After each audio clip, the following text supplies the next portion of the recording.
যাবতীয় প্রশংসা, যাবতীয় মহিমা সেই মহান রব্বুল আলামিনের জন্য, যার অশেষ কৃপায় তার একটি গুরুত্বপূর্ণ ফরজকে পালনার্থে আমরা এই জুমাবারে মসজিদে সমবেত হতে পেরেছি।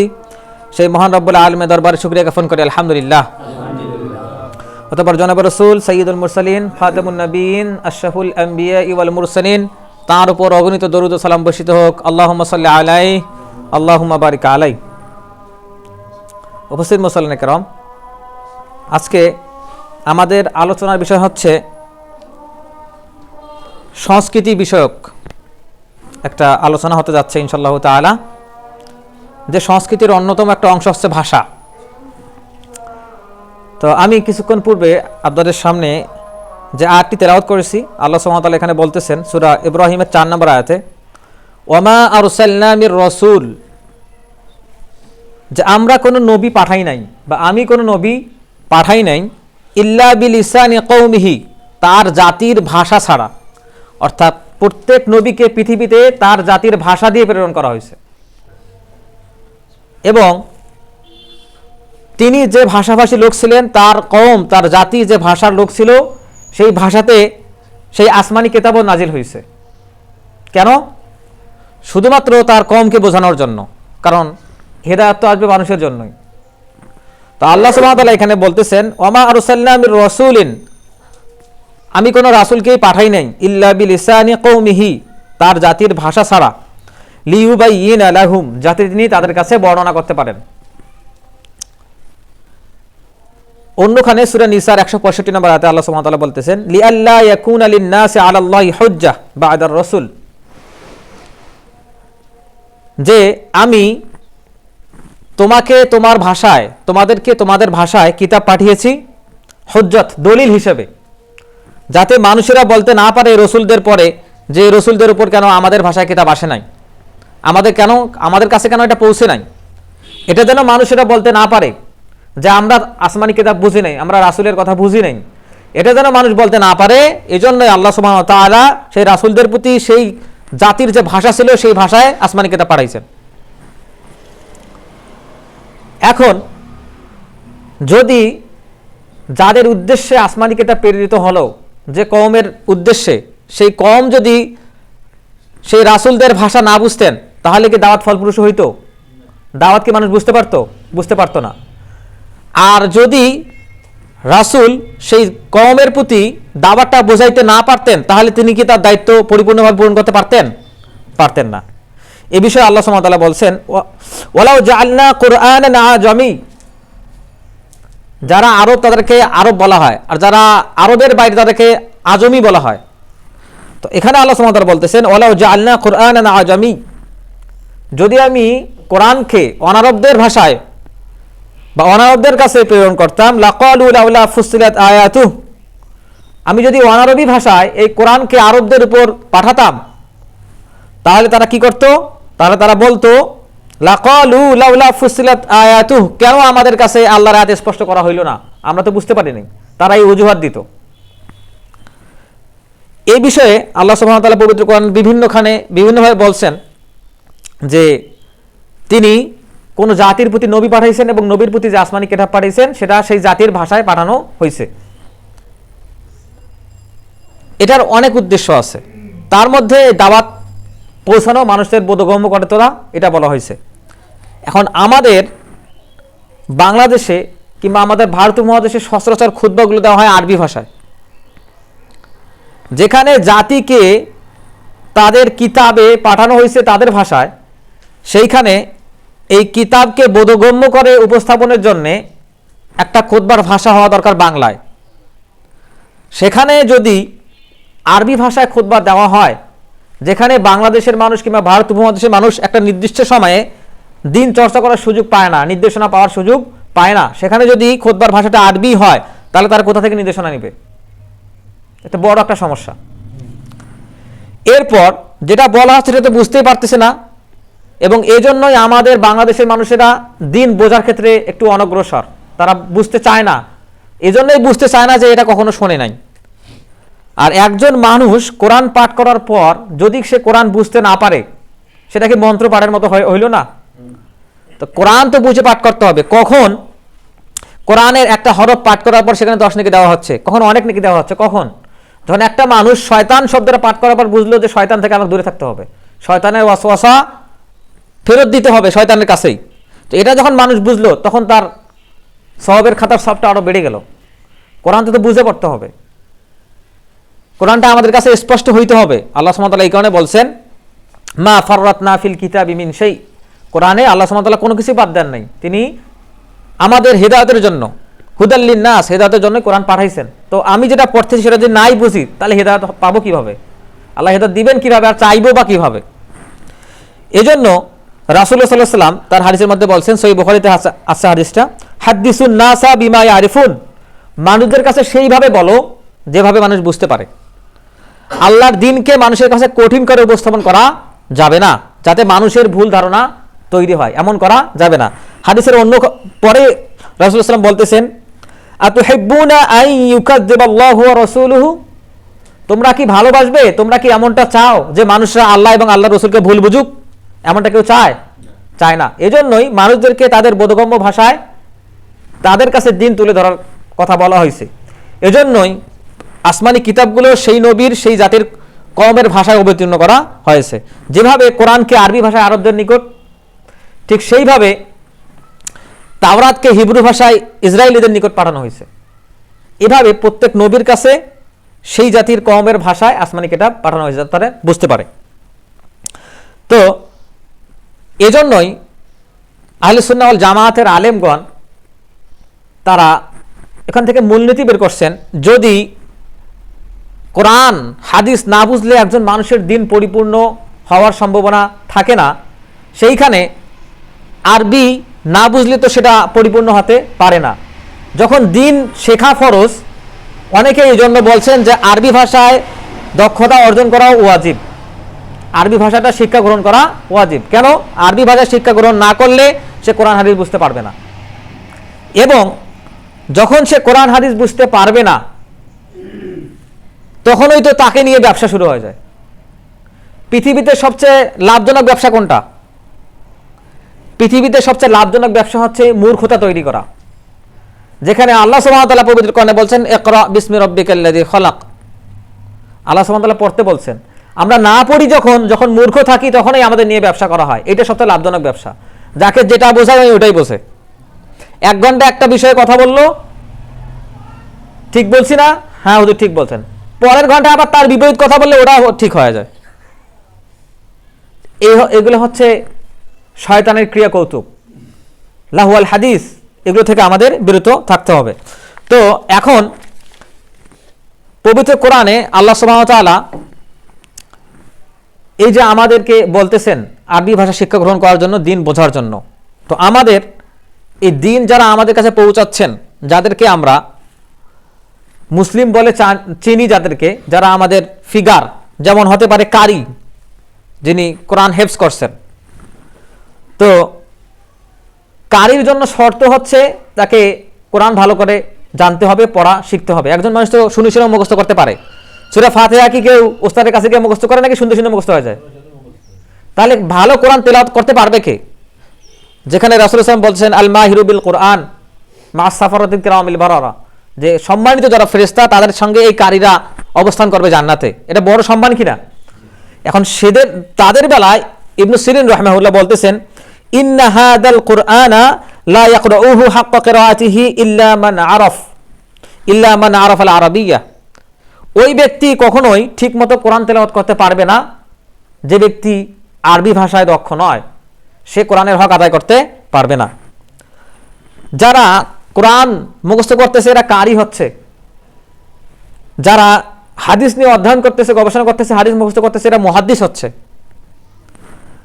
তাদের বেলায় ইমাম আহমদ রাহিমাহুল্লাহ তিনি বলতেছেন ইযা লাম ইয়াকুন লাহু মা'রিফাতুন বিল আরাবিয়্যা ফাকাইফা ইয়াফকাহুল হাদিস, যখন একজন মানুষ ভালো আরবি বুঝতে পারবে না সে কিভাবে হাদিস বুঝতে পারবে? যখন একজন মানুষ ভালো আরবি জানে না সে কিভাবে হাদিস বুঝতে পারবে? কেননা রাসূলুল্লাহ সাল্লাল্লাহু আলাইহি ওয়াসাল্লাম বলেছেন উতিতু জাওয়ামিউল কালাম, আমাকে সংক্ষিপ্ত অথচ অতীব গুরুত্বপূর্ণ, অতীব সংবেদনশীল, অতীব ব্যাখ্যাবহুল ভাষা দান করা হয়েছে। তিনি বলেন অল্প, কিন্তু সেই ভাষার অর্থ অনেক বেশি। এখন যারা এই আরবি জানে না, যারা আরবি পড়তে পারে না, তারা যদি মুহাদ্দিস হতে চায়, তারা যদি হাদিস ব্যাখ্যা করতে চায়, তারা কিভাবে ব্যাখ্যা করবে যদি আরবি না জানে? যেখানে ফকীহদের ক্ষেত্রে বলা হচ্ছে লা ইয়াখুযুল ইলমা আম্মা লা ইয়ারিফু মা ইয়াকুল, তোমরা তাদের কাছ থেকে, সেই ফকীহদের কাছ থেকে ফতোয়া নিবে না যারা তারা কি বলতেছে এটা নিজেরাই জানে না, অর্থাৎ তারা আরবি জানে না। একজন ফকীহ তো কোরআন হাদিস থেকে ফতোয়া দিবেন, তো যখন তিনি কোরআন হাদিস জানবেন না তখন কোথা থেকে ফতোয়া দিবেন? তো এভাবে যারা ফকীহ, মুফাসসির, যারা কারি হবে, যারা হাফেজ হবে, যারা মুহাদ্দিস হবে, তাদের সবার ক্ষেত্রে শর্ত দেওয়া হচ্ছে যে আরবি ভাষা ভালো করে জানতে হবে, নাহলে তারা কোরআন হাদিস দিন ব্যাখ্যা করতে পারবেন না। তো না বোঝার ক্ষেত্রে ক্ষতিটা কোথায়? অনেকগুলো ক্ষতি।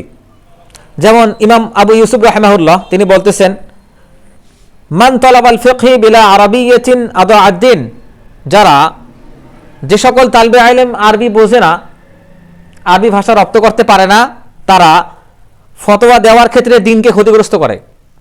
তারা তো বুঝতেই পারবে না, তাহলে বোঝাবে কেমনে মানুষকে? আবার ইমাম শাফি রাহিমাহুল্লাহ বলতেছেন, মা জাহিলান নাসু ওয়ালা ইখতালাফু ইল্লা লিতারকিহিম লিসান আল আরব, যে মূর্খতা এবং মতানৈক্য তখনই শুরু হয় যখন মানুষ আরবি ভাষা রপ্ত করতে পারে না। অর্থাৎ আমাদের সমাজে যে মতানৈক্য, যে জাহালাত আছে, এটা কেন হয়েছে? আরবি ভাষা না জানার কারণে। এই আরবি ভাষা না জানার কারণেই আমাদের সমাজে মত পার্থক্য অনেক বেশি। আরবি ভাষা না জানার কারণে কিভাবে হইল? আমাদের সমাজে এমন লোকের সংখ্যা খুব কম যারা জীবনে কোনো একবার পুরো কোরআনটা বাংলায় পড়ে তাফসির পাঠ করে শেষ করছে, এমন মানুষের সংখ্যা খুব কম। এই মানুষটাকে আপনি যখন যেটা বোঝাবেন সে তখনই সেটা বলবে, শুধুমাত্র বললেই হচ্ছে যে এটা কোরআনে আছে, কারণ সে তো জানে না কোরআনে কি আছে। পবিত্র কোরআনটা যদি কেউ বাংলা তাফসিরটা একবার এই পাশ থেকে ও পাশ পড়ে, সহজ বাংলা তাফসির যেটা পড়ে শেষ করে, তাহলে ওই মানুষটাকে নিয়ে কেউ খেলতে পারবে না, পথভ্রষ্ট করতে পারবে না, চাইলে এটা ওটা বলে তাকে বুঝ দেওয়া যাবে না। তো এখানেই ইমাম শাফি রাহিমাহুল্লাহ আর রিসালা নামক গ্রন্থে এটাই বলতেছেন, মা জাহিলান নাস, মানুষ তখনই জাহেল হয়, ওয়ালা ইখতালাফু, তখনই মত পার্থক্য তৈরি হয়, ইল্লা লিতারকিহিম লিসান আরব, যখন তারা আরবি ভাষা জানে না, যখন তারা আরবি ভাষা রপ্ত করতে পারে না। এটার একটা অন্যতম উদাহরণ আপনাদেরকে দেই, উদাহরণটা একটু কঠিন হতে পারে। ইমাম মালিক রাহিমাহুল্লাহকে ওই যে সূরা তাহার একটা বিখ্যাত আয়াত, আর রহমানু আলাল আরশি ইস্তাওয়া, যে আল্লাহ সুবহানাহু ওয়া তাআলা আরশের উপর উঠেছেন, এইখানে ইস্তাওয়া শব্দের অর্থ সমাসীন করা হয়, যেটা অর্থ একটু বিকৃত হয়ে গেছে। এই ইস্তাওয়া শব্দের যে অর্থগুলো আমরা পাই কোরআন এবং হাদিস থেকে, পবিত্র কোরআনে ওই অর্থগুলো আসছে ওঠা, উপরে ওঠা। তো এই ইস্তাওয়া শব্দটা আরবি শব্দ।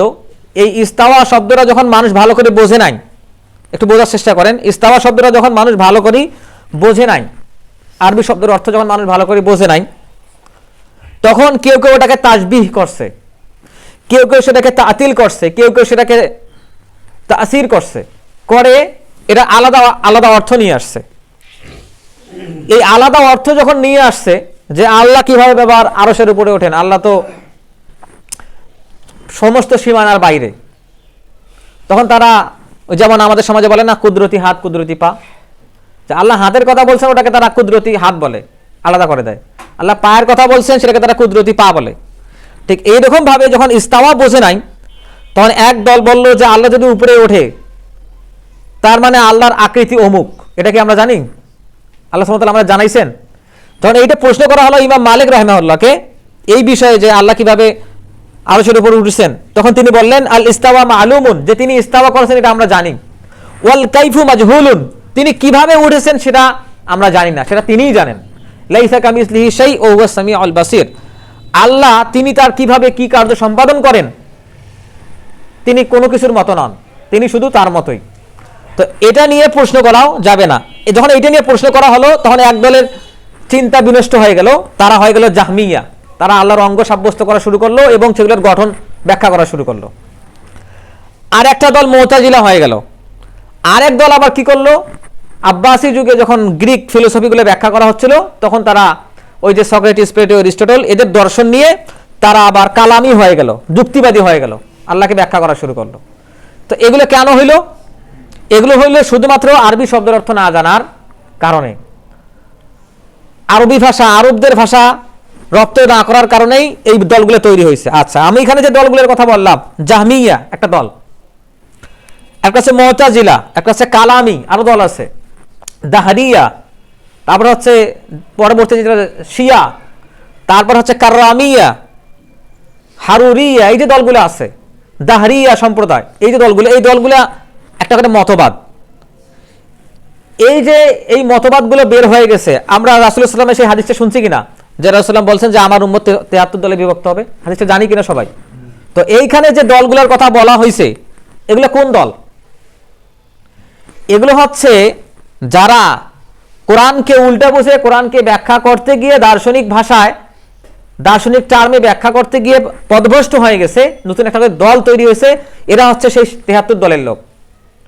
এইখানে কিন্তু আমরা যে মাযহাবের কথা বলি, সেই মাযহাবগুলো কিন্তু এই দলের অন্তর্ভুক্ত না। আমাদের মাথায় কিন্তু ওইটা প্রথমে আসে যে মাযহাবগুলো বুঝি এদের অন্তর্ভুক্ত, আসলে এইটা না। মাযহাবগুলো হইছে ফিকহি যে পার্থক্য, মত পার্থক্য, এখান থেকে মাযহাব তৈরি হয়েছে, কিন্তু আকীদাগত মত পার্থক্যের ফলেই এই দলগুলো তৈরি হয়েছে। এগুলো হচ্ছে 73 দলের, মাযহাবগুলো নয়। মাযহাবগুলো কখন তৈরি হয়েছে বোঝেন, একটু ভালো করে বোঝার চেষ্টা করেন, কারণ এগুলো নিয়ে বিভ্রান্তি আছে সমাজে। কিছুদিন আগে আমাদের প্রতিষ্ঠানে একটা অনুষ্ঠান হলো, পুরস্কার বিতরণী অনুষ্ঠান। তো সেখানে আমি বক্তৃতা দিচ্ছিলাম এই মাযহাব সম্পর্কে, কারণ সমাজে মাযহাব নিয়ে অনেক কথা চর্চা করা হয়, আর আমাদের প্রতিষ্ঠানের সাইনবোর্ডে টাঙ্গা হয়ে গেছে, কিন্তু সালাফিয়ত শব্দটা আছে ওখানে। তো আমি যখন বলতেছিলাম, তখন একজন প্রশ্ন করলো ওইখান থেকে যে যারা আহলে হাদিস বলে পরিচয় দেয়, সালাফি বলে পরিচয় দেয়, এদেরকে মানুষ মুসলমান মনেই করে না। হ্যাঁ, মসজিদে ঢুকতে দেয় না, জোরে আমিল বলতে দেয় না, বের করে দেয়, রফুল গান করতে দেয় না, এবং মনে করে যে এগুলো বুঝি ইহুদি খ্রিস্টানের জাত, এরা মানুষ মনে করে। তো বলে যে আমাদেরকে তো ওরা ওইরকম করে, এগুলো বলে বলে যে তোমরা মাযহাব মানো না, তোমরা দ্বীনের বাইরে চলে গেছো, এই কথাগুলো বলে। তো আমি কিছু বোঝানোর চেষ্টা করলাম যে আসলে মাযহাব সম্পর্কে আমাদের ভিতরে যে ধারণা আছে, যে ধারণাগুলো আছে সেটাতেই অতিরিক্ত আছে, সেখানে একটু চরমপন্থী ভাব আছে, সেখানে একটু ভুল বোঝাবুঝি আছে। যেমন যারা আকীদা নিয়ে নতুন মতবাদ তৈরি করলো, যেমন জাহমিয়া, মুতাজিলা, কালামি, শিয়া, আমার শিয়াদের সম্পর্কে বিস্তারিত শুনে আসছি, এই দলগুলো আকীদা নিয়ে পার্থক্য করছে।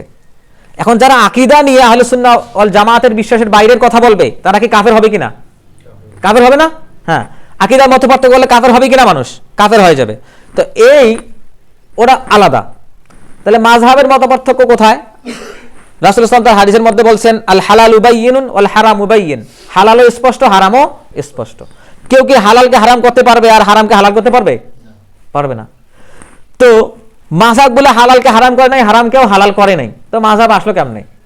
আচ্ছা, একদল বলতেছে যে মাযহাব মানা ফরজ, একদল বলতেছে, আর একদল বলতেছে যে মাযহাব মানলে কাফের। দুইটা সমস্যা, এই দুই কথাতেই ভুল আছে। আচ্ছা, মাযহাব মানা ফরজ এটা আহলে সুন্নাহ ওয়াল জামাতের কেউ বলে নাই, এটা বিশ্বাস কর্তৃক যারা রাসূলুল্লাহ সাল্লামের হাদিসগুলো বর্ণনা করছেন, সেগুলো 10 লক্ষ হাদিসের হাফেজ ছিলেন, 6 লক্ষ হাদিসের হাফেজ ছিলেন, 1.5 লক্ষ হাদিসের হাফেজ ছিলেন, এখনো সেরকম হাফেজ আছে। এরা কেউ কোনোদিন বলে নাই যে মাযহাব মানা ফরজ। তাহলে এটা কোথা থেকে আসলো? ভুল বোঝাবুঝির কারণে। যেমন মাযহাবগুলোকে বলা হয় স্কুল অফ থট। স্কুলে কারা পড়ে? কৃষকেরা নাকি শিক্ষার্থীরা? শিক্ষার্থীরা। হ্যাঁ, একজন শিক্ষার্থী যখন দিন শিক্ষা করবে উচ্চ লেভেলে, একজন শিক্ষার্থী যখন স্কলার হতে যাচ্ছে, দিন শিক্ষা করবে, তখন দিনের মাসআলাগুলো সে যে বুঝবে, গভীর সূক্ষ্ম জ্ঞানের মাসআলাগুলো সে যে বুঝবে, তার তো একটা রাস্তা থাকা লাগবে, তার একটা একাডেমিক একটা স্তর থাকা লাগবে। এখন এই দিন বুঝতে গিয়ে যে পূর্ববর্তী গবেষণাগুলো হয়ে গেছে, সেই গবেষণার দ্বারস্থ মানুষকে হইতে হবে। আমরা কি আমাদের সালাফগণ ছাড়া আমাদের কাছে ইলম আসতো, ইসলাম আসতো? যদি মানুষ ইসলাম পৌঁছাইতে না আসতো, আল্লাহ তাদেরকে যে দায়িত্ব দিচ্ছেন, তারা যদি সেই দায়িত্ব পালন না করতো, আমাদের কাছে আসতো? আসতো না। তো তারা পূর্ববর্তী যে গবেষণা পদ্ধতি রেখে গেছেন, যেমন ইমাম আবু হানিফা রাহিমাহুল্লাহ, ইমাম আবু হানিফা রাহিমাহুল্লাহর ফিকহ ছাড়া মানুষ চলতে পারবে না। বর্তমান আমাদের সময়ে বলা হয় যে কোরআন থেকে যে নসগুলো আমরা পাই সেটা দিয়ে কোরআন হাদিস ব্যাখ্যা করা যায় মাত্র 10%, বাকি সব ফিক থেকে নেওয়া হয়, নিতে হয় আমাদের। যেমন আমি আপনাদের সামনে মদ হালাল এবং হারাম হওয়ার বিষয়ে একটা বক্তৃতা দিছিলাম। তো এখন ইমাম আবু হানিফা যে পদ্ধতিতে গবেষণা রেখে গেছেন মাসআলা বোঝার ক্ষেত্রে, দিন বোঝার ক্ষেত্রে, কোনটা যেটার ক্ষেত্রে মত পার্থক্য আছে কোন জিনিস, যেমন এইরকম একটা উদাহরণ হইতে পারে যে জুমা সালাতের শেষে সুন্নত কয় রাকাত পড়ব, 2 রাকাত নাকি 4 রাকাত? হাদিস তো 2 রাকাতও আছে 4 রাকাত আছে, কোনটা পড়ব? ইমাম আবু হানিফা অনেকগুলো হাদিস নিয়ে এসে গবেষণা করে বললেন যে 2 রাকাত পড়াই ভালো। আচ্ছা, ইমাম শাফি, ইমাম মালিক, ইমাম আহমদ বিন হাম্বল রাহিমাহুমুল্লাহ তারা আবার অনেকগুলো হাদিস নিয়ে এসে গবেষণা করে বললেন যে 4 রাকাত পড়াই উত্তম। আচ্ছা আচ্ছা, যদি কেউ জুম্মা সালাতের শেষে সুন্নত না পড়ে তাহলে গুনাহ হবে? এটা সুন্নতে মুআক্কাদা, একেবারে বাদ দিলে পরবর্তীতে গুনাহ হবে, কিন্তু কোন একটা কাজের কারণে, ব্যস্ততার কারণে বের হয়ে গেছে, পড়তে পারেনি, তার গুনাহ হয়েছে? তাহলে এখানে তার ইখতিয়ার আছে কিনা? খিয়ার আছে, তার ইখতিয়ার আছে। তো এই বিষয়ে মাযহাবগুলো চলে আসছে, হালাল হারামের ক্ষেত্রে না, কোনো জিনিসকে বাদ দেওয়া কিংবা দিনের ভিতরে ঢুকানোর উদ্দেশ্য নয়। তখন যখন তিনজন, ইমাম মালিক, ইমাম আহমদ বিন হাম্বল, ইমাম শাফি রাহিমাহুল্লাহ, তিনজন একসঙ্গে হইলেন, তখন একটা জমহুরদের মত হয়ে গেল, মানে এই মতটা প্রাধান্য প্রাপ্ত হইল, কারণ তিনজন এই কথা বলছে। এরা কি আমাদের সালাফ না? এরা আহলে সুন্নাহ ওয়াল জামাতের ইমাম নয়?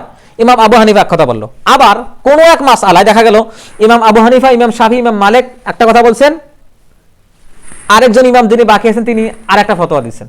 কিসের ক্ষেত্রে? যেটাতে মানুষের ইখতিয়ার আছে সেই সব ক্ষেত্রে, হালাল হারামের ক্ষেত্রে নয়, দিনের মধ্যে নতুন কিছু ঢোকানোর উদ্দেশ্যও নয়, বের করার উদ্দেশ্যও নয়। এগুলো হচ্ছে মাযহাব। এখন যারা বলে মাযহাব মানা ফরজ, তারা কোথা থেকে বলে জানেন? সাধারণ মানুষের কোনো মাযহাব নাই। মাযহাব কি? মাযহাব হচ্ছে যারা আলেম, তারা যখন দিন নিয়ে গবেষণা করবে, তারা কেউ হয়তো ইমাম শাফির যে গবেষণা পদ্ধতি ওটা বেছে নেবে, কেউ ইমাম আবু হানিফার গবেষণা পদ্ধতি এটা বাছে নেবে, কেউ ইমাম মালিকের গবেষণা পদ্ধতি এটা বাছে নেবে, নিয়ে ওই পদ্ধতি সে ফতোয়া তালাশ করবে, ওই পদ্ধতির সে মানুষের জীবন চর্চার প্রাসঙ্গিক জীবনের উত্তরগুলো খোঁজার চেষ্টা করবে। তখন সে একজন শাফি হয়ে গেল, তখন একজন হানাফি হয়ে গেল, তখন একজন হাম্বলি হইল। কিন্তু যেমন যারা আল আজহারে পাশ করতেছে, ওরা আজহারি টাইটেল লাই কিনা? যে মদিনা ইউনিভার্সিটিতে পাশ করতে যাচ্ছে সে আল মাদানী টাইটেল লাই কিনা? দিচ্ছে কিনা? এরা টাঙ্গাইল থেকে একজন বক্তা আসবে, ওর নামের শেষে রংপুর থেকে বক্তা আসবে রংপুরি, কুমিল্লা থেকে বক্তা আসবে আর একটা টাইটেল, স্থানের টাইটেল। তো স্থানের টাইটেলগুলো দেওয়া হচ্ছে। যখন একজন কোনো আলেম এই মাযহাব নিয়ে গবেষণা করতেছে ফতোয়া ইস্তেমবাদ করার জন্য, তখন একজন শাফি হয়ে যাচ্ছে। আকীদার ক্ষেত্রে নাকি মত পার্থক্যের ক্ষেত্রে? কিসের মত পার্থক্য? প্রধান মাসআলায় নাকি শাখাগত মাসআলায়? শাখাগত মাসআলায়। এখন যখন ইমাম সাহেবরা খুতবা দিচ্ছেন, দিয়ে বলতেছেন এই যারা মাযহাব মানে না ওরা কাফের, কারণ ওরা দিন মানে না, ওরা আসলে মাযহাবটাকে জনগণের কাছে ব্যাখ্যা করতে পারেনি, বলতে পারে নাই যে যারা গবেষণা করে, যারা ছাত্র দিনের শিক্ষার্থী, তারা এক একজন দিন গবেষণার ক্ষেত্রে এক একটা মাযহাব ফলো করতে পারে। সাধারণ মানুষের মাযহাব কি? সাধারণ মানুষের মাযহাব হচ্ছে তারা যখন কোন একটা সমস্যায় পড়বে আলেমকে জিজ্ঞাসা করবে, আলেম তখন দেখবে যে কোন মাযহাবের কোন ফতোয়া, কোন ইমাম, কোন সালাফ এই কথা বলছেন, তার দৃষ্টিতে কোনটা বেশি গ্রহণযোগ্য, সে তখন তাকে সেইটা দিবে। একটা মাসআলা দেখা গেল যে ইমাম আবু হানিফার মতটা বেশি গ্রহণযোগ্য, তখন সেটা নিল সে। আরেকটা মাসআলা দেখা গেল যে ইমাম শাফির মতটা বেশি গ্রহণযোগ্য, কারণ এই পক্ষে হাদিস বেশি কথা বলতেছে, এবং এই হাদিসটা এই ক্ষেত্রে হাসান আর ওই হাদিসটা সহিহ, হাসানের সেই সহিহ হাদিস মানার প্রামাণিকতা বেশি, জোরদার বেশি, তখন আমাদের ওইটা মানতে হবে। তাহলে একজন মানুষের কি নির্দিষ্ট একটা মাযহাব থাকলো না। কিন্তু পথভ্রষ্ট হওয়ার সম্ভাবনা কখন আসে? প্রতিটা মাযহাবেই, প্রতিটা মত পার্থক্যের ক্ষেত্রেই একটা সুন্নাহর নিকটবর্তী মাসআলা আছে আর একটা সুন্নাহ থেকে দূরে মাসআলা আছে। এখন যদি কেউ নিজের নফসের যে খায়েশাত আছে, ইচ্ছা আছে, সেই ইচ্ছা অনুযায়ী শুধুমাত্র সুন্দর সুন্দর মাসআলাগুলো নিজের পক্ষে যেগুলো যায় সেগুলো নিয়ে দিন মানার চেষ্টা করে, তাহলে সে দিন থেকে বের হওয়ার সম্ভাবনা আছে কিনা? তখন সে পথভ্রষ্ট হয়ে যাবে, কারণ সে দিন চর্চা করতেছে না, সে নিজের খায়েশাত চর্চা করতেছে। যে দিন পৌঁছানোর উদ্দেশ্যে, যে দিন মানুষদেরকে বোঝানোর উদ্দেশ্যে রাসূলুল্লাহ সাল্লাল্লাহু আলাইহি ওয়াসাল্লাম পৃথিবীতে আসছেন, রক্ত ঝরাইছেন, যে দিন মানুষের কাছে পৌঁছানোর উদ্দেশ্যে সাহাবীরা মৃত্যুবরণ করছেন, শহীদ হয়ে গেছেন, যে দিন পৌঁছানোর উদ্দেশ্যে আলেম ওলামা সালাফগণ পুরো পৃথিবী চষে বেড়াইছেন। তো সেই দিনকে যদি নিজের খায়ের সাথে কেউ পরিণত করে তাহলে কি সমস্যা না? তো নিজের নফসের পূজা করতেছে। এই জন্যই তো মানুষ কিয়ামতের দিন বলবে ইয়া নাফসি ইয়া নাফসি, হে আমার অন্তর, কারণ মানুষ অন্তরের কথা শুনছে। এই হচ্ছে সমস্যা।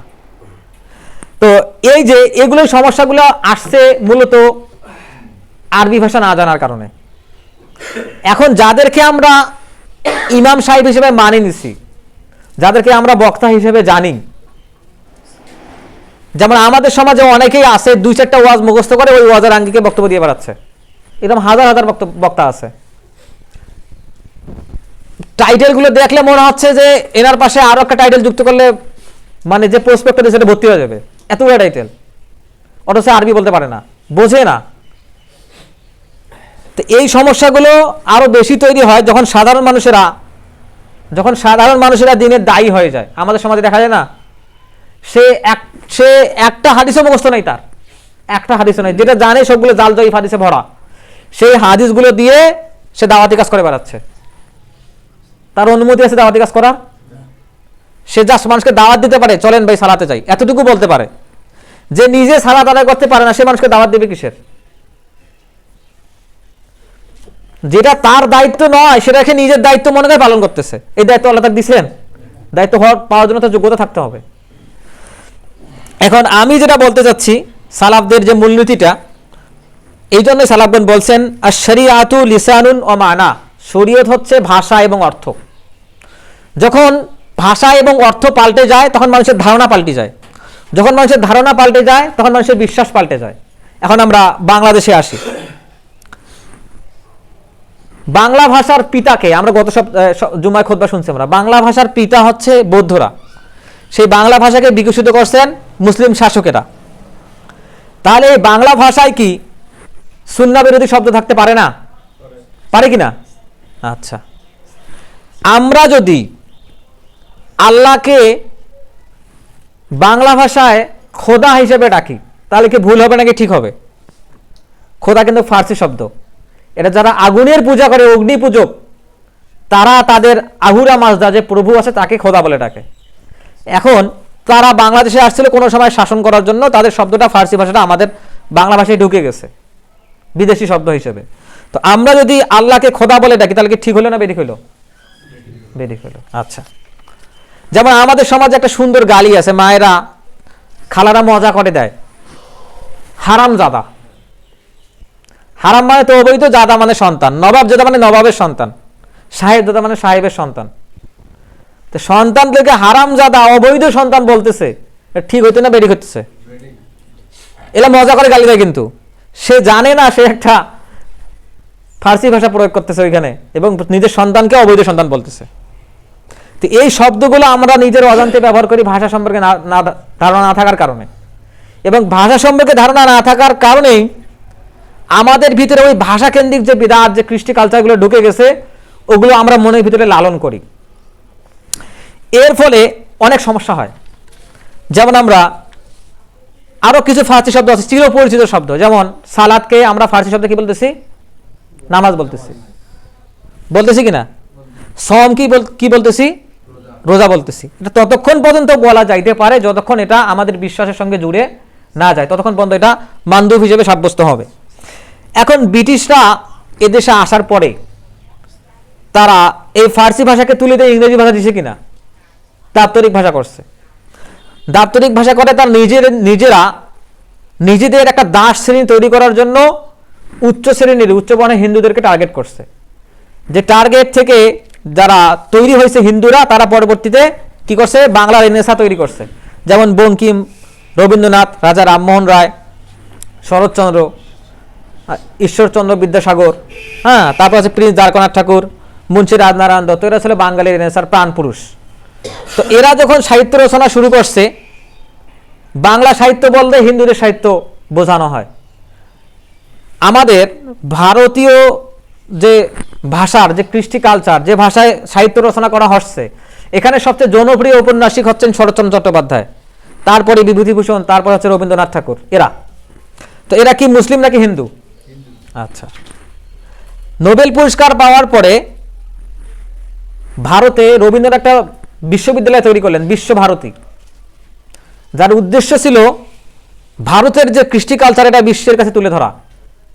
আমরা গত জুম্মায় শুনে আসছি যে লালনের যে মানব ধর্মের আদর্শ ছিল, সেই আদর্শটাও কিন্তু রবীন্দ্রনাথ লালনের গান থেকে শিখেছিলেন এবং পরবর্তীতে তার ভাষণে লালন চর্চাকে গুরুত্বপূর্ণ বলে সমাজের কাছে তুলে ধরেছিলেন। আমরা সবাই জানি লালন একজন নিকৃষ্ট কাফের, এবং ভারত উপমহাদেশে যত শয়তান আছে, মানুষ শয়তান, মিনাল জিন্নাতি ওয়ান নাস, এই মানুষ শয়তানদের ভিতরে সবচেয়ে বড় সব মানুষ শয়তান যদি থাকে, এক নম্বর থাকবে লালন। তার চর্চাকে রবীন্দ্রনাথ সমাজে প্রাসঙ্গিক বলছেন এবং সেটা চর্চা করা তাকিদ দিচ্ছেন, এবং তার ধ্যান ধারণা থেকে তিনি কি করছেন, গীতাঞ্জলিও লিখছেন। তো এখন কথা হচ্ছে যে এই আমাদের সমাজে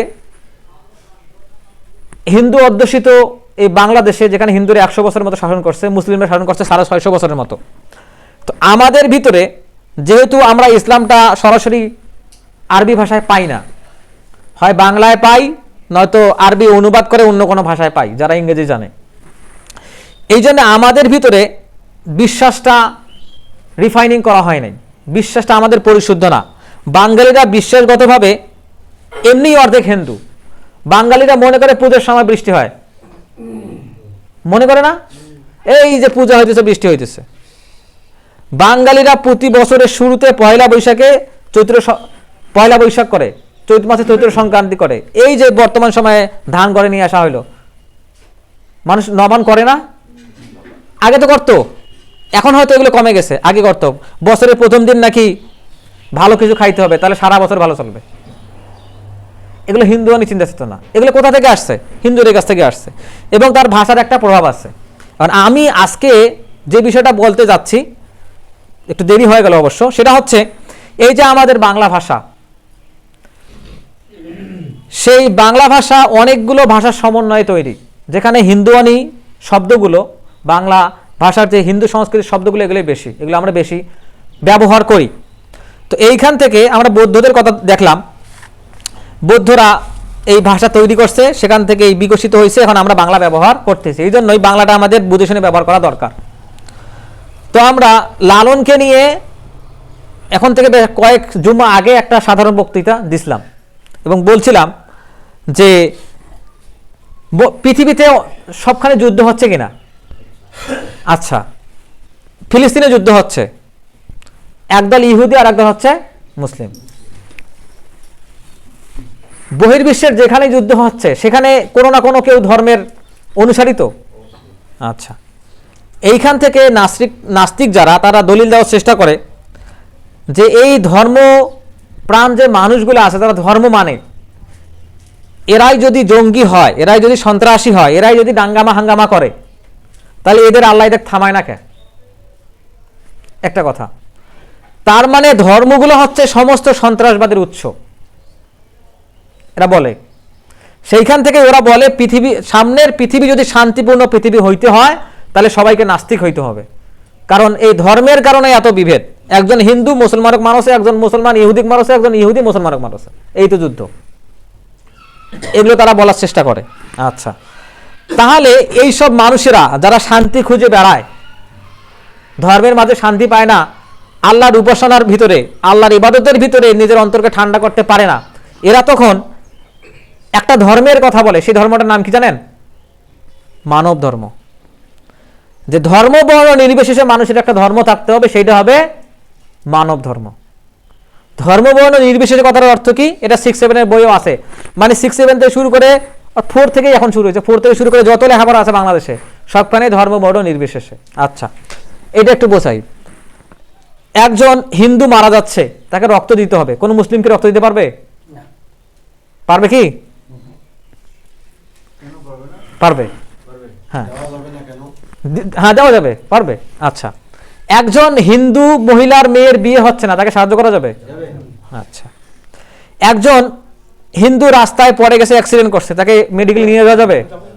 আচ্ছা, তাহলে ইসলাম কি আমাদের এগুলো করতে বলে নাই? বলছে। ইসলাম যখন আমাদেরকে এগুলো করতে বলছে, এটা করলে সব আছে কিনা? আচ্ছা, এমনকি বলা হয়েছে যারা দিনের প্রতি আকৃষ্ট তাদেরকে জাকাত দিয়ে দিনে নিয়ে আসাও যাবে, এগুলো সবার কাজ কিনা? আচ্ছা, এখন আমি যদি মানব ধর্মে বিশ্বাস করি, তাহলে একটা বিষয় চলে আসে, কেমন? যে মানুষ হিসেবে তার সেবা করতে হবে। এখন আমি যদি আমার ধর্ম এটা করতে বলছে, সেটা ধর্মের ভিতর থেকে যদি মানি, একে তো হাদিস মানা হইলো, দ্বিতীয়ত সব পাওয়া গেল। আর আমি যদি মানব ধর্মের টানে বিশ্বাস করি যে সে একজন মানুষ হিসেবে তার সহায়তা করতে হবে, আল্লাহর কাছ থেকে যে আমি প্রতিফল পাবো সেটা আমি চাই না, তাহলে লস হলো না লাভ হইল? আচ্ছা, মানুষ হিসেবে পৃথিবীতে একজন মানুষের চলাফেরা, কথা বলা, প্রাসঙ্গিকতা, সমাজ, এগুলো মেনটেন করতে গেলে যতটুকু তাদের সঙ্গে চলাফেরা করা দরকার স্বাভাবিকভাবে ততটুকু চলাফেরা করতে হবে। এটা আমাদের ধর্ম বলে কিনা? তাহলে যখন ধর্ম এই কথাগুলো বলতেছে, তখন কি ধর্মের বাইরে গিয়ে সেবা করতে হবে নাকি ধর্মের ভিতর থেকে সেবা করতে হবে? আচ্ছা, পৃথিবীতে একটা সুন্দর বার্তা চলে সবখানেই, সেটা হচ্ছে সাম্প্রদায়িকতা। সাম্প্রদায়িকতা মানে কি? এই সাম্প্রদায়িকতা নাকি জঙ্গিবাদ, শুধু কেউ মুসলমানের কথা ভাবে, হিন্দুর কথা ভাবে না। ইসলাম আমাদের এইটা বলে? আমাদেরকে তো আল্লাহ সুবহানাহু ওয়া তাআলা পবিত্র কোরআনেই বলতেছেন, তারা যদি তোমার আল্লাহকে গালি দেয়, তোমরা তাদের মূর্তিগুলোকে গালি দিও না। কেন? তোমরা যদি তাদের মূর্তিগুলোকে গালি দাও, তাহলে তারা তোমাদের সত্য আল্লাহকে গালি দিবে। এটা আল্লাহ বলছেন। তো আমরা আমাদের চরিত্রের মাধ্যমে তাদেরকে ইসলামের দিকে আকর্ষণ করব কিনা? এখন এই যে বিষয়গুলো, এগুলোকে সাম্প্রদায়িকতা বলা হয়। হ্যাঁ, মুসলিমদের সাম্প্রদায়িক হতে হবে, নিজের কমকে আগে দেখতে হবে, এবং এই সাম্প্রদায়িকতার ভিতর থেকেই ইসলাম তাদের সঙ্গে সম্পর্কটা তুলে ধরছে, ইসলাম তাদেরকে সহায়তা করতে হবে এটা তুলে ধরছে। তাহলে আমাদের অসাম্প্রদায়িক হওয়ার দরকারটা কোথায়? তাহলে অসাম্প্রদায়িকতা কি জিনিস? অসাম্প্রদায়িকতা হচ্ছে অন্য সকল যে অসাম্প্রদায়িক দল আছে তারা সবাই মিলে সাম্প্রদায়িকতা করে মুসলিমদের উপর আক্রমণ করে, এটা ওরা বোঝায় অসাম্প্রদায়িকতা। এই টার্মগুলো আমাদের বুঝতে হবে। আমরা সাম্প্রদায়িক, সম্প্রদায়ের ভিতর থেকেই তাদের অধিকার নিশ্চিত করতে হবে, ইসলাম এটা করছে। এগুলো ভুরি ভুরি প্রমাণ আছে আমাদের খেলাফতে। আমাদের আহলে সুন্নাহ ওয়াল জামাতের যে শরিয়াত তারা যেটা বুঝছেন, যেটা প্রচার করে গেছেন, যে দিন তারা প্রচার করে গেছেন, এগুলোতে ভুরি ভুরি প্রমাণ আছে। এখন এই যে ধর্মের কারণে এই পৃথিবীতে এত অশান্তি, সুতরাং পৃথিবীতে একটাই ধর্ম থাকবে, সেটা হচ্ছে মানব ধর্ম। এই মানব ধর্মের গান গাইছে কে? লালন শাহ। এই মানব ধর্মের গান, মানব ধর্ম সম্পর্কে যদি আমি বলতে চাই তার কৃষ্টি কালচারগুলো, তাহলে আমি এর আগে যে সংক্ষিপ্ত আলোচনা করছিলাম সেখানে বলছি যে এগুলো মসজিদে আলোচনা করা সম্ভব নয়।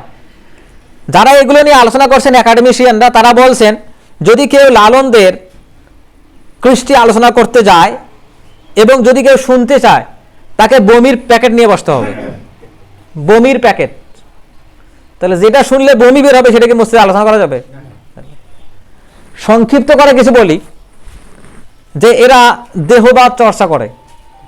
আচ্ছা, এগুলোর ভিতরে আমি দেখছি সমস্ত মতবাদ গবেষণাগুলো করার ক্ষেত্রে এই বিষয়ে সংক্ষিপ্ত একটা বই আছে, লেখকের নাম ভুলে গেলাম। তো সমস্ত মতবাদগুলো গবেষণা করে দেখা গেল এই যে মতবাদগুলো তৈরি হয়েছে, এগুলোর পিছনে একটা জাল হাদিস, প্রধান একটা জাল হাদিস। সেই জাল হাদিসটা হচ্ছে আউয়ালা মা খালাকাল্লাহু নূরা নাবিয়িকা মিন নূরিহি। এই জাল হাদিসটা সমস্ত মতবাদগুলো গড়ে ওঠার পিছনে প্রধান ভূমিকা পালন করছে। যে জাল হাদিসটা মানুষ তৈরি করছে, এজন্যই তো এটা জাল হাদিস। যে কি? যে আল্লাহ সুবহানাহু ওয়া তাআলা সর্বপ্রথম তার নূর থেকে নবীর নূর তৈরি করছেন। এই জাল হাদিসটা থেকে সমস্ত মতবাদ পৃথিবীতে তৈরি হয়েছে, এবং এই মানব ধর্মটাও এই জাল হাদিস থেকে তৈরি হয়েছে। মূল আমি দেখলাম লেখাপড়া করে যে এই জাল হাদিস থেকেই এই মতবাদটা তৈরি, এবং সমস্ত পীর, সুফি, আরো শিয়া, আরো যে সকল মতবাদ আছে সকল, এবং এই যে প্রকৃতি পূজা, এই মানব ধর্ম, তারপর থিওসফি, বেগম রোকেয়ার ধর্মের নাম, এই সবগুলো ধর্ম এখান থেকে তৈরি হয়েছে, এই জাল হাদিস থেকে। তারা বলে ওই হাদিসে যে আল্লাহ তার নূর থেকে নবীকে বানিয়েছে, নবীর নূর থেকে সমস্ত কিছু তৈরি হয়েছে। তো আল্লাহর নূরের অংশ তো সবার ভিতরেই আছে। এই জন্য এরা বলে যত আল্লাহ তত আল্লাহ, মানুষের ভিতরেই আল্লাহ আছে। মানুষের দিলের কাবায় আল্লাহকে দেখা যায়, মানুষের মনের আয়নায় আল্লাহকে দেখা যায়, এরা এটা বলে। এবং মানব ধর্মের মানুষেরা এরা আবার বলে, এদের ডায়লগটা একটু আলাদা। এরা বলে যা আছে ভান্ডে তাহা আছে ব্রহ্মাণ্ডে। ভান্ড মানে কি? শরীর। যাহা আছে ভান্ডে তাহা ব্রহ্মাণ্ডে আছে নাকি, মানে এই ভান্ডের খবর যদি কেউ নিতে পারে, এই দেহ যদি কেউ চর্চা করতে পারে, তার মানে আল্লাহ চর্চা হয়ে যাবে। তাহলে তার কাছে সমস্ত জগতের যে রহস্য আছে এগুলো খুলে যাবে, এই জন্য তারা দেহ চর্চা করে। এখন দেহের ভিতর থেকে যা আসে, মূত্রবীর্য আরো যা আছে, এগুলো যা আসে এগুলো হচ্ছে শক্তির উৎস। এগুলো কি? এগুলো শক্তির উৎস। এই জন্য এগুলো সব একসঙ্গে করে প্রেম ভাজা খাইতে হবে, এবং এগুলো প্রকৃতিবাদ থেকে আসছে। এই হচ্ছে মানব ধর্ম। এই কৃষ্টিগুলো এদের ভিতরে আছে, নষ্ট করা যাবে না। এই হচ্ছে দেহ চর্চা। এগুলো নিয়ে বলতে গেলে বললাম তো, যারা একাডেমিশিয়ান বলছেন, চর্চা করছেন, তারা বলছেন যে এগুলো আলোচনা করতে গেলে বমির প্যাকেট নিয়ে বসতে হবে। এখন ইসলাম ধর্মটাকে তারা কিভাবে ব্যবহার করছে এটা বলি। তারা প্রত্যেক ধর্মকে, ওই যে কোন ধর্ম মানা যাবে না, মানব ধর্ম মানতে হবে, এই জন্য সকল ধর্মের সংস্কৃতিগুলো ওরা নিজের গানে প্রকাশ করছে। মানুষ মনে করে ইসলাম ধর্মের কথা বুঝি কইতেছে। এখন এইখানে তাদের যে কবিতাগুলো আছে, তোমায় কেহ ডাকে আল্লাহ, রহমান রহিম নামে হেল্লা, তোমার নামটি বাড়ি তালা রেখে শুনতে পাই। যে তোমার কেউ আল্লাহ ডাকে, কেউ কৃষ্ণ ডাকে, কেউ মোহাম্মদ ডাকে। মানে মোহাম্মদ আর আল্লাহ ওদের কাছে তো এক, এটা সবার প্রথম। দ্বিতীয় কথা হচ্ছে তোমাকে কেউ কৃষ্ণ ডাকে, কেউ গড ডাকে, কেউ খোদা ডাকে। খোদা ডাকে ইরানের পার্সিয়ানরা, অগ্নি পূজারীরা। কৃষ্ণ ডাকবে কারা? হিন্দুরা। গড ডাকবে খ্রিস্টানরা। আর মুসলিমরা বা কি ডাকবে? আল্লাহ ডাকবে। এই যে গড, কৃষ্ণ, খোদা, এগুলোর নামে কোনো বাধা নাই, প্রত্যেক নামে আল্লাহকে ডাকা যাবে, এরা বলতেছে। তার মানে সকল ধর্মকে তারা এক করে দিতেছে। এখন তাদের আরো যে ব্যাপারগুলো আছে, যেমন ইনসান, রহমান আর শয়তান তিনে করে তিনের ধ্যান। চিন্তা করেন, ইনসান, রহমান আর শয়তান তিনে করে তিনের ধ্যান। ইনসান মানে কি? মানুষ। রহমান আল্লাহ সুবহানাহু ওয়া তাআলা, আর শয়তান তিনে করে তিনের ধ্যান, মানে প্রত্যেকের ইবাদত করে। ধ্যান করে মানে কি? আল্লাহ শয়তানক বানাইছে শয়তানি করার জন্য, মানুষক বানাইছে শয়তান যেটা কইবে তার বিরোধিতা করার জন্য। তার মানে আল্লাহ এগুলো বানাইছে শুধু খেলার জন্য। তিনজনের ধ্যান করে। এগুলো হচ্ছে এদের গান। আচ্ছা, এদের গানে মা আমিনার কথা আছে, এদের গানে কাবার কথা আছে, এদের গানে মুহাম্মদ সাল্লাল্লাহু আলাইহি ওয়াসাল্লামের কথা আছে। সবগুলো তারা রেটরিক হিসেবে ব্যাখ্যা করছে, গোপন ভাষায়। এই ভাষাগুলো শুধু তারা ছাড়া আর কেউ বোঝে না, কিন্তু এগুলো ব্যাখ্যা করা হয়েছে। বাংলাদেশের লালন একাডেমির প্রতিষ্ঠাতা ডক্টর আনোয়ারুল করিম বাংলাদেশে লালনদের নিয়ে বর্তমান যিনি সবচেয়ে বেশি সরব, তার নাম হচ্ছে ফরহাদ মাজাহার। নামটা মুখস্থ করে রাখবেন। তো ফরহাদ মাজাহারের দর্শন হচ্ছে নদিয়ার দর্শন। আচ্ছা, লালনের যে দর্শন, এরাই কিন্তু নদিয়ার দর্শন। লক্ষণ সেনের নদিয়া, যেখান থেকে সে পালিয়ে গেল, মুসলিমরা ক্ষমতা দখল করলো। এই নদিয়ায় এই যে বাউল, সাঁই, কর্তাভাজা, খুশি বিশ্বাসী, এরকম 10টা-11টা দল ছিল। প্রত্যেকটা দল এইগুলো চর্চা করত। তারা প্রকৃতি পূজা করত। এগুলো হিন্দুদের দেবতাদের মূর্তি থেকে এই দলগুলো তৈরি হয়েছে। তাহলে এরা বৌদ্ধদের যে একটা দল ছিল বজ্রদান শাখা, সেই বজ্রদান শাখা থেকে বৌদ্ধ সহজিয়া, সেই বৌদ্ধ সহজিয়া থেকে বৈষ্ণব সহজিয়া শ্রী চৈতন্যদেবের, সেইখান থেকে এই বাউলেরা তাদের সমস্ত কৃষ্টি কালচার নিয়ে তারা এই ধর্মটা তৈরি করছে। 80-র দশকে, বাংলাদেশে 80-র দশকে তাদের একবার মেলা হবে কুষ্টিয়ায়। সেইখানে একজন ম্যাজিস্ট্রেট গেছে, গিয়ে মানে ম্যাজিস্ট্রেট মানুষ বুঝতে পারে না যে লালনেরা কি করে, আসলে আখড়ায় ওরা কি করে। তখন তিনি একটা মৌলবি মুন্সি নিয়ে ওখানে গেছে ওয়াজ করার জন্য, যে এরা তো মুসলিম, ওয়াজ মাহফিলে বুঝি করবে। এরা মৌলবি মুন্সি ম্যাজিস্ট্রেট নিয়ে ওখানে গেছে ওয়াজ করতেছে। তখন এদের তো ধ্যানে, এদের গঞ্জিকা সেবনে তো সমস্যা হচ্ছে, ধ্যান তো আর আসতেছে না। তখন এদেরকে বলছে যে আমরা তো এগুলো করি না, তোমরা তো আমাদের ওয়াজ শোনার জন্য আসছো। তখন ওরা ম্যাজিস্ট্রেটের কাছে, একটা জেলারের কাছে একটা চিঠি লিখছে। সেই চিঠিতে বলতেছে যে আমরা হচ্ছে লালন সাঁইজির অনুসারী, লালন হচ্ছে আমাদের নবী, আমরা মুসলিম না।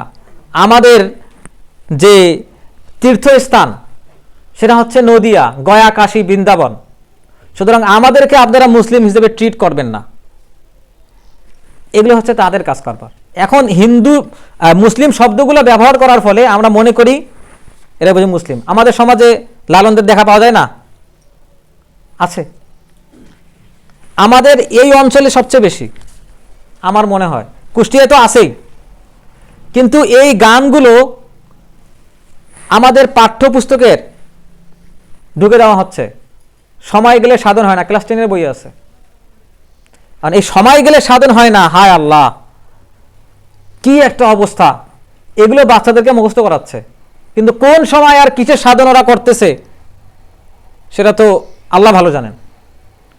তো এখন এই যে কথাগুলো আমি বলতেছি, এই বিষয়গুলো আসলে সংস্কৃতিগতভাবে প্রমোট করা হয় আমাদের বাংলাদেশে। কেন? এগুলো আসলে হিন্দু ধর্মের সঙ্গে মিক্সড একটা ধর্ম। প্রকৃতি পূজা, তারা তো প্রকৃতি পূজা করে। পৌত্তলিক, পৌত্তলিক মানে কি? কুশপুত্তলিকা পড়ায় না মানুষ মাঝে মাঝে? কুশপুত্তলিকা, কুশ মানে খড়, আর পুত্তলিকা মানে পুতুল। পৌত্তলিক পুতুল পূজারী। এই যে পুতুল পূজারীদের যে প্রকৃতি পূজা, এই বিষয়গুলো কিন্তু তারা ধার করে নিছে। তারা পুতুল পূজা করে না, তারা দেহ পূজা করে। তো এইখানে এইটাকে তারা বলতেছে মানব ধর্ম। এবং আপনারা দেখবেন প্রায় সকল ধর্মের লোক, খ্রিস্টানরা এসে লালনের আখড়ায় যায়, ইহুদিরা এসে লালনের আখড়ায় যায়, মুসলমানরা লালনের আখড়ায় যায়, হিন্দুরা লালনের আখড়ায় যায়, সবাই যায়। এরা মনে করে এটা একটা ইউনিভার্সাল ধর্ম। এবং রবীন্দ্রনাথ তার শেষ জীবনে তিনি একটা ভাষণ দিতে গেছিলেন আমেরিকায়। সেখানে গিয়ে একটা ভাষণ দিয়েছেন। সেই ভাষণটা ইংরেজি অনুবাদ করা হয়েছে দ্য রিলিজিয়ন অফ ম্যান। এই বইয়ে তিনি তার জীবনের যে গতি প্রকৃতির পরিবর্তন, তিনি কোথা থেকে কোন বিশ্বাস কিভাবে নিছেন, এই বিষয়গুলো তিনি স্পষ্টভাবে ব্যাখ্যা করছেন। তিনিও মানব ধর্মের অনুসারী ছিলেন, বৈষ্ণব ছিলেন। এই বৈষ্ণবদের কাছ থেকেই লালনরা তৈরি। এবং সেইখান থেকে যে বিশ্বভারতী বিশ্ববিদ্যালয়, ওইখানে বাংলাদেশের কবি সাহিত্যিক যারা আছে তারা স্কলারশিপ পেয়ে ওইখানে গিয়ে ভর্তি হয়, গিয়ে ওই ধ্যান ধারণা নিয়ে বাংলাদেশে আসে। তাহলে বাংলাদেশের কবি সাহিত্যিকদের কাছে আপনারা কি পাবেন? পাঠ্যপুস্তক যারা প্রণয়ন করতেছে তাদের কাছে আপনারা কি আশা করেন? এই জন্যে আমাদের সন্তানদের স্কুলে পাঠানোর ক্ষেত্রে, আমাদের সন্তানদের এই বিষয়গুলো বাংলা সাহিত্যের ধ্যান ধারণা দেওয়ার ক্ষেত্রে আমাদের সতর্ক থাকতে হবে, যেন আমাদের এই কোমলমতি বাচ্চারা তাদের ভিতরে এই কুফর নিয়ে বড় না হয়। আল্লাহ আমাদের সেই তৌফিক দান করুন।